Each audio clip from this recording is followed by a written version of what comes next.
Hola artistas, esta vez estamos aquí para hablar del mundo del cómic. Vamos a hacer un pequeño recorrido por su origen para centrarnos sobre todo en los recursos más característicos para su desarrollo, terminando por ver los diferentes géneros que nos podemos encontrar, así como los personajes más utilizados que pueblan nuestros cómics. El cómic, tal y como lo conocemos, tiene su origen en el siglo XIX, coincidiendo con el origen del cine. Esto no es algo casual, sino que, si os fijáis, hay muchos elementos coincidentes en ambos lenguajes, como pueda ser la forma secuenciada de narrar una historia. Sin embargo, hay muchas corrientes que defienden que el origen del cómic nos lo encontramos con el hombre primitivo, pues es donde vamos a ver las primeras representaciones artísticas y las primeras pinturas de este ser humano que tenía ya una necesidad de narrar historias y de contar su entorno a través de las imágenes. El cómic, también conocido como TVO en España, es por lo tanto un tipo de lenguaje visual que narra las historias de manera secuenciada. Su estructura se compone, por lo tanto, de una serie de viñetas que van a narrar precisamente la historia a través de las imágenes, acompañadas por texto, que ahora un poquito más adelante veremos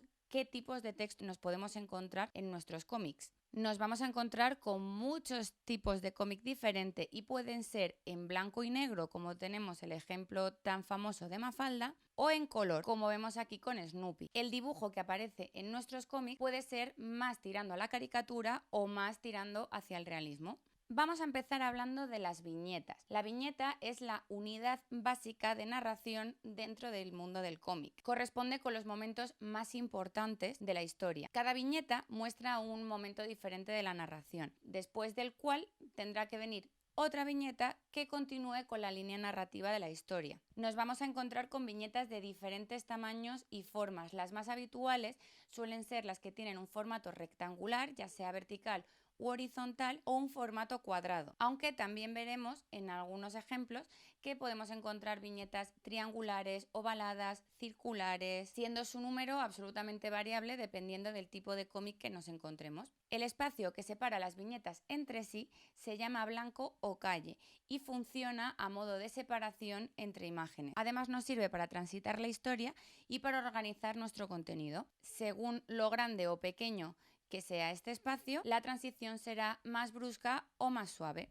Vamos ahora a hablar de los textos. Los textos van a expresar los diálogos, los pensamientos de los personajes y nos van a dar información sobre la narración, expresando muchas veces también ruidos y sonidos del ambiente. Para integrar los diálogos y pensamientos de los personajes dentro de nuestras viñetas, vamos a utilizar los globos o bocadillos, que están compuestos por un cuerpo principal y un delta que señala el personaje que está pensando o diciendo ese texto. Un recurso súper habitual en el mundo del cómic es manipular nuestros bocadillos para que sean más expresivos y acompañen aquello que quiere decir el personaje, ya sea una conversación habitual, un susurro, un pensamiento o un grito. También vamos a utilizar las cartelas o cartuchos, que es donde va el texto del narrador de la historia, esa famosa voz en off que nos cuenta los acontecimientos más importantes sin los cuales la historia carecería de sentido. Estos cartuchos suelen tener forma rectangular y por lo general se sitúan en la parte superior o inferior de la viñeta. También nos van a servir para ordenar temporalmente nuestra historia y muchas veces nos van a especificar si han pasado unos meses, si estamos hablando del pasado, etc. Hemos visto ya los dos elementos principales que tiene el cómic, que son el texto y la imagen, pero tenemos otro tipo de recursos como son las líneas cinéticas. Estas líneas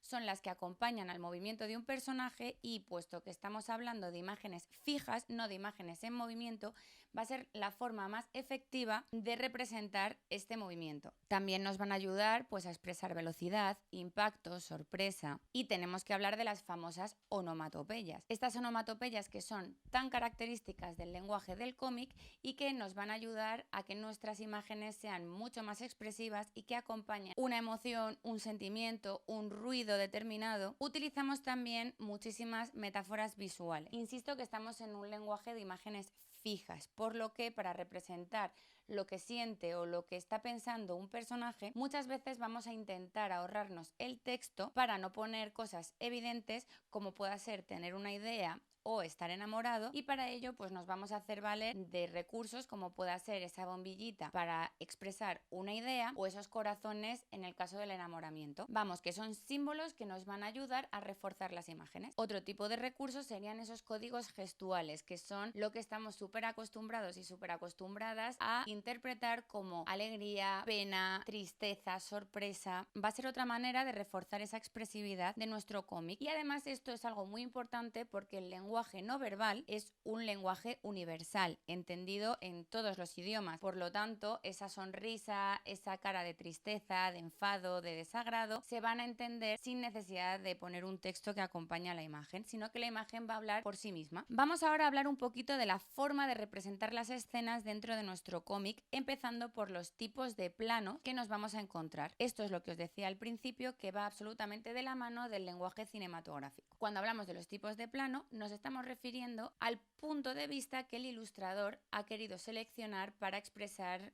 un momento de la historia, en función de la necesidad comunicativa que tenga cada una. Nos vamos a encontrar el gran plano general, que se centra especialmente en los paisajes, o el plano general, que también es muy amplio, pero en el que ya suelen aparecer personajes metidos dentro de un entorno determinado. Y yendo de más a menos, nos encontramos con el plano entero, que es el que nos va a mostrar a nuestros personajes del cómic de cuerpo entero, como el propio nombre del plano indica. Tenemos el famoso plano americano, que corta a los personajes por las rodillas, o el plano medio, que ya se acerca un poquito más y corta a los personajes por la cintura. El primer plano, que solemos utilizar cuando queremos dar información sobre un sentimiento específico que el personaje está teniendo en ese momento, es un plano muy expresivo y que nos muestra sobre todo el rostro del personaje. Y ya por terminar nos vamos a encontrar el primerísimo primer plano, que también se centra en la emoción de un personaje, pero suele enfatizar mucho más la emoción que éste está teniendo en un momento determinado, y que corta el rostro. No aparece la cara entera, sino que ya es como un super zoom. Y por último, el plano detalle, que sería ya pues para mostrarnos un detalle, como su propio nombre indica. Pero no solo nos vamos a encontrar con los tipos de planos a la hora de ilustrar un cómic. También hay muchos más recursos, como puedan ser la angulación. Es decir, no solamente es importante saber el tipo de plano que vamos a utilizar,